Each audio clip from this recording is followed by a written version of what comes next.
Hi everyone, welcome to another episode of Rita's Book Club. On this episode, I'm telling you all about The Life Impossible by Matt Haig. This is Matt's new novel, and I've been so curious to read it. I was a fan of The Midnight Library, and this one seemed to bring the whole magic fantasy aspect to it that I really loved. When retired math teacher Grace Winters is left a rundown house on a Mediterranean island by a long lost friend, curiosity gets the better of her. She arrives in Ibiza with a one-way ticket, no guidebook, and no plan. Among the rugged hills and golden beaches of the island, Grace searches for answers about her friend's life and how it ended. What she uncovers is stranger than she could have dreamed, but to dive into this impossible truth, Grace must first come to terms with her past. Filled with wonder and wild adventure, this is a story of hope and life-changing power of a new beginning, because what looks like magic is simply a part of life we don't understand yet. I've got to start by saying that I really loved how the book was written. It all starts with an email from Grace's old student, Maurice. He was going through a bad time and contacted his old teacher, talking about grief and hardships. And this email inspired Grace to tell her story, to tell what happened in Ibiza and the adventures she lived there.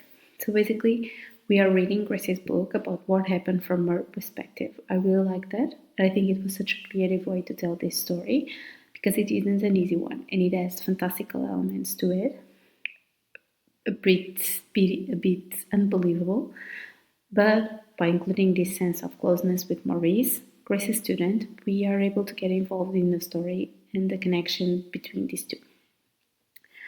I also think that some people might not feel as connected to it as with The Midnight Library, for example.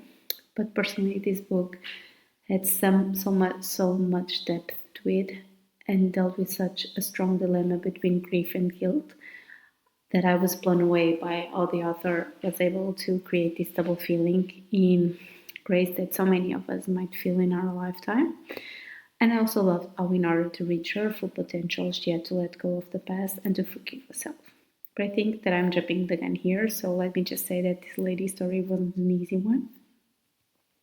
Grace went through a lot in her life and she was stuck. She basically stopped living and was just existing.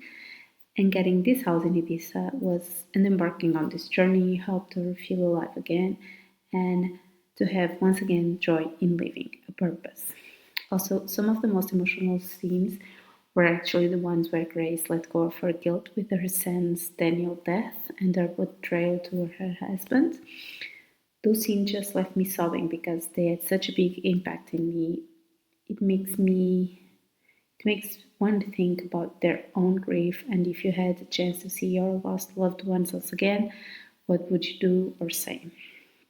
So, in the end, getting chosen by Christina, her long-lost friend and touched by La Presencia, made her see life in a different perspective, and it brought back a life that was missing.